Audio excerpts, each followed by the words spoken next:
Hi అండి, MRL varieties అండి. నేను ఈరోజు చూపించే రెసిపీ ఏంటంటే, మనకు ఇప్పుడు వేసవికాలం కదండి. వేసవికాలం దోసకాయ పులుసు చేసి చూపిస్తున్నానండి. ఈ పులుసు ఈ వేసవిలో తింటే చాలా చలువ చేస్తుంది. అందుకని నేను ఈ పులుసు చేసి చూపిస్తున్నానండి. మా ఛానల్ మీరు ఇదే ఫస్ట్ టైం చూస్తున్నట్లయితే చూసిన ప్రతి ఒక్కరు కూడా తప్పనిసరిగా సబ్స్క్రైబ్ చేయండి. నేను ఈ దోసకాయ పులుసులో వడియాలు కూడా వేస్తున్నానండి. గుమ్మడి వడియాలు వేస్తున్నాను. ఒక దోసకాయ, 2 ఉల్లిపాయలు, 4 పచ్చిమిర్చి, కొన్ని గుమ్మడి వడియాలు వేస్తున్నాను. ఈ గుమ్మడి వడియాలు వేయడం వల్ల కమ్మగా ఉంటుందండి పులుసు. ఈ వడియాలు ఉంటే వేసుకోవచ్చు, లేకపోతే లేదండి. దోసకాయ పులుసు అయితే మాత్రం మనకి వేసవికాలం చలవ చేస్తుందండి. ఈ వేసవికాలం తినడానికి మంచి పులుసు అనమాట ఇది. దోసకాయ తొక్క తీసి ఈ విధంగా కొంచెం మీడియం సైజు ముక్కలు కట్ చేసుకుని, 2 ఉల్లిపాయలు కట్ చేసి చింతపండు పులుసు కూడా రెడీగా పెట్టుకున్నానండి. నేను ఇలా రెడీగా పెట్టుకున్న తర్వాత ముందు వడియాలు వేపుకోవాలి కదండి. డీప్ ఫ్రై సరిపడా ఆయిల్ పెట్టేసుకున్నాను నేను. ఆయిల్ కాగిందండి. ఇందులో వడియాలు వేపుకుంటున్నాను. ముందు గుమ్మడి వడియాలు వేపుకోవాలి కదా.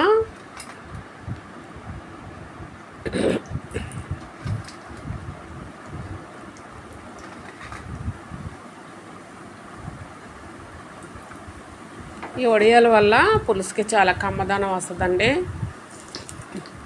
వడియాలు ఉంటే వేసుకోవచ్చు, లేకపోతే లేదండి. నాకు ఉన్నాయి కాబట్టి నేను వేసుకుంటున్నాను. మామూలుగా ఉత్తి దోసకాయ పులుసు కూడా ప్రిపేర్ చేసుకోవచ్చండి. ఈ వడియాలు వేయటం వల్ల కమ్మగా ఉంటుందండి. ఇందులో మనం మినప్పప్పు అన్నీ కలుపుతాం కదా, మినప్పిండి అది కలుపుతాం కదా, దాని గురించి ఇది కమ్మదనం వస్తుందండి. చాలా కమ్మగా ఉంటుంది ఈ పులుసు. ఇలా వడియాలు ఫస్ట్ అయితే వడియాలు వేపేసుకుంటున్నానండి నేను.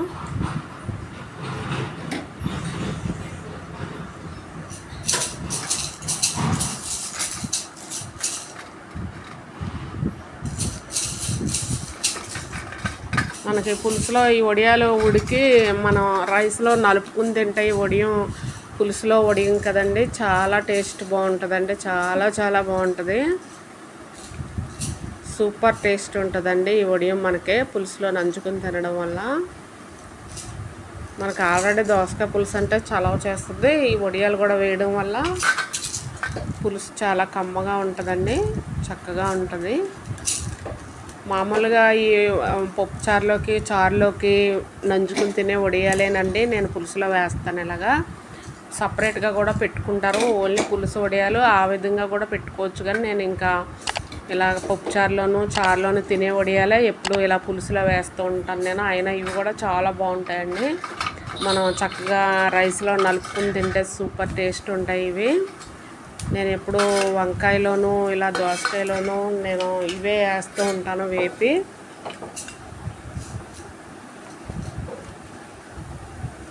ఇవి గుమ్మడి వడియాలంటే బూడిద గుమ్మడికాయ వడియాలండి. మనకి బూడిద గుమ్మడి వడియాలంటే బూడిద గుమ్మడికాయ మనకి కిడ్నీలకి వాటికి చాలా మంచిదండి. ఇవి ఆరోగ్యానికి కూడా మంచిదండి ఈ వడియాలు మనం తినడం వల్ల. బూడిద గుమ్మడికాయ వడియాలండి ఇవి.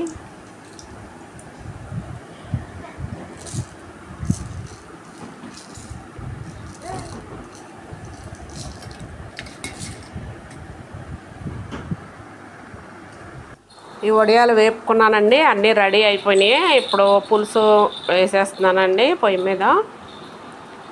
అన్నీ రెడీగా పెట్టుకున్నాను. వడియాలు కొంచెం ఎక్కువే వేసుకుంటున్నానండి, మేము ఇష్టంగా తింటాం అందుకని వడియాలు ఎక్కువగానే వేపుకున్నాను నేను.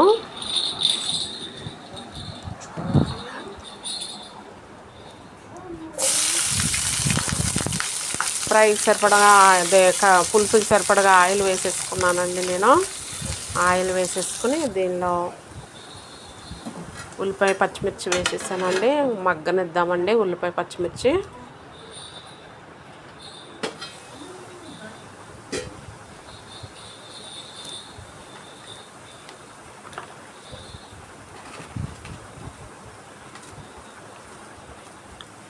సరిపడా ఉప్పు వేస్తున్నానండి. 1 స్పూనున్నర రాళ్ళ ఉప్పు వేస్తున్నాను. సరిపోకపోతే మళ్ళీ చివరిలో వేస్తాను.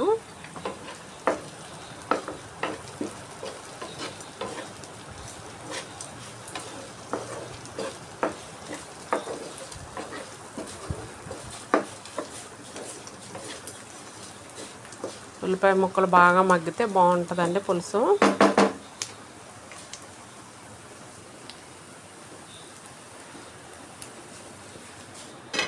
మూత పెట్టేసి మగ్గనిస్తున్నాను.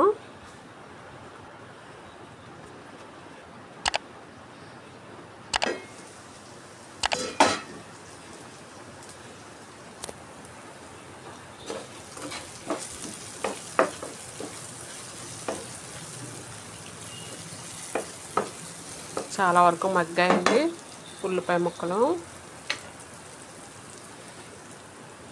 దోసకాయ ముక్కలు వేసేస్తున్నాను అండి. పులుసులోకి మనం మరీ చిన్న ముక్కలు కాకుండా మరీ పెద్దవి కాకుండా ఈ విధంగా కట్ చేసుకుంటే సరిపోతుందండి దోసకాయ పులుసులోకి.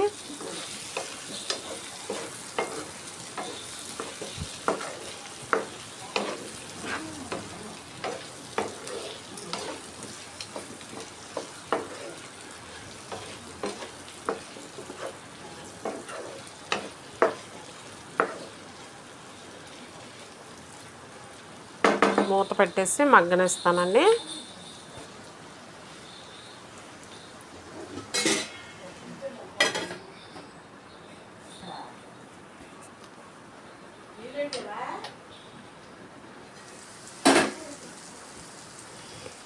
దోసకాయ ముక్కలు కూడా ఆయిల్లో మగ్గాలండి.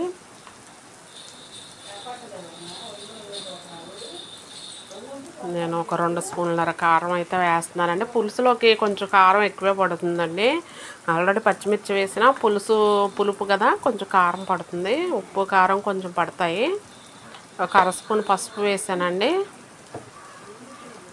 ఉప్పు ముందే ఉల్లిపాయ ముక్కలు వేసాను కదా, చివరిలో సరిపోకపోతే అప్పుడు ఉప్పు వేస్తాను.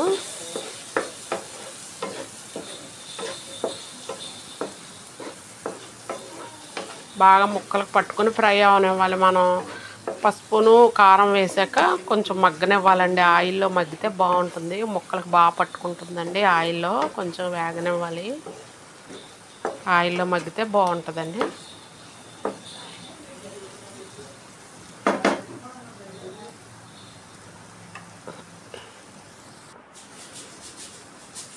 చూడండి చక్కగా మగ్గింది.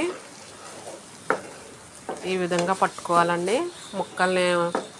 కారం ఈ విధంగా పట్టుకోవాలి, పసుపు కారం. అప్పుడు టేస్ట్ వస్తుంది పులుసుకి.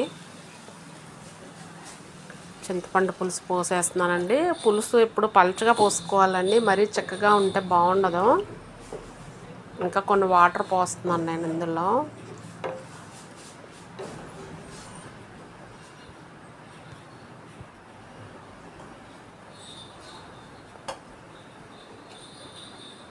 హై ఫ్లేమ్లో పెట్టానండి.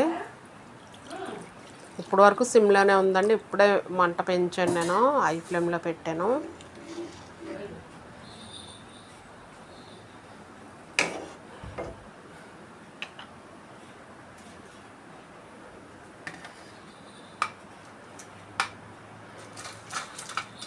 వడియాలు వేసేస్తున్నానండి. ఇప్పుడు వడియాలు వేసేస్తే దోసకాయ ముక్కలు ఆల్రెడీ మనకు ఆయిల్లో మగ్గాయి కాబట్టి వడియాలు వేసాక ఈ పులుసులోను దోసకాయ ముక్క వడియాలు కూడా పులుసులో ఉడుకుతాయండి. ఇలా పులుసులో ఉడికితే టేస్ట్ బాగుంటుందండి. ఈ అన్నంలో చితుక్కుంటే చాలా టేస్ట్గా ఉంటాయి వడియాలు.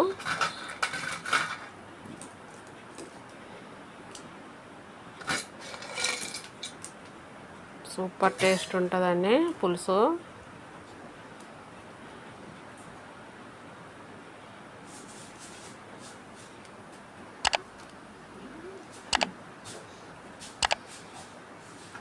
మూత పెట్టేస్తున్నానండి, ఉడకనిస్తున్నాను.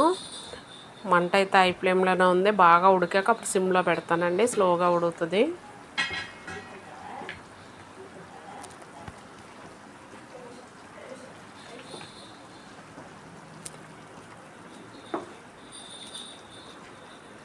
చూడండి చక్కగా ఉడుకుతుంది.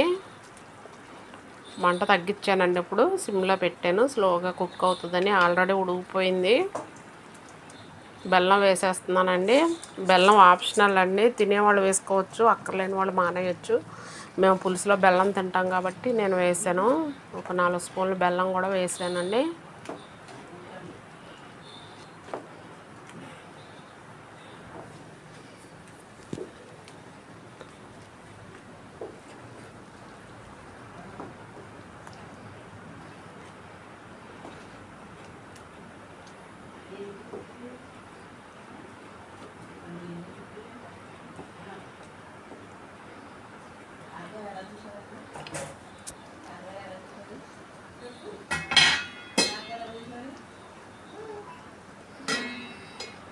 మూత పెట్టేసి ఉడకనిస్తున్నానండి.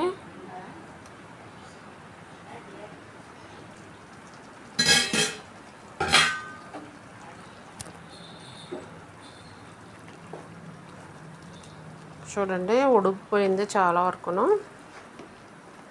కొంచెం పూర్తిగా ఉడికిపోయిందండి పులుసు. ఉప్పు చూస్తున్నాను, కొంచెం ఉప్పు పడుతుందండి. ఉప్పు వేస్తున్నాను, మెత్తన ఉప్పు వేస్తున్నాను కొంచెం.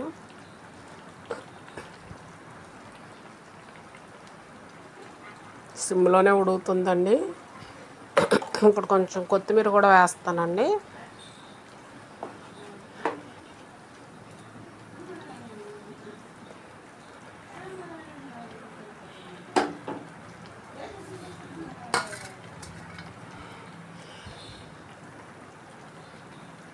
కొత్తిమీర వేసాక 1 నిమిషం ఉడకనిస్తాను.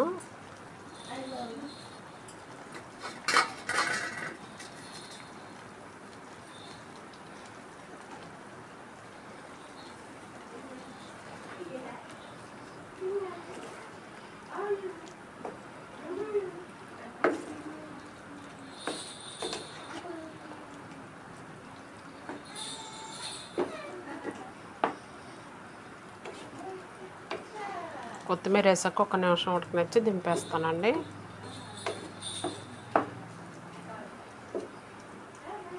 చాలా టేస్ట్ ఉంటుందండి ఇది.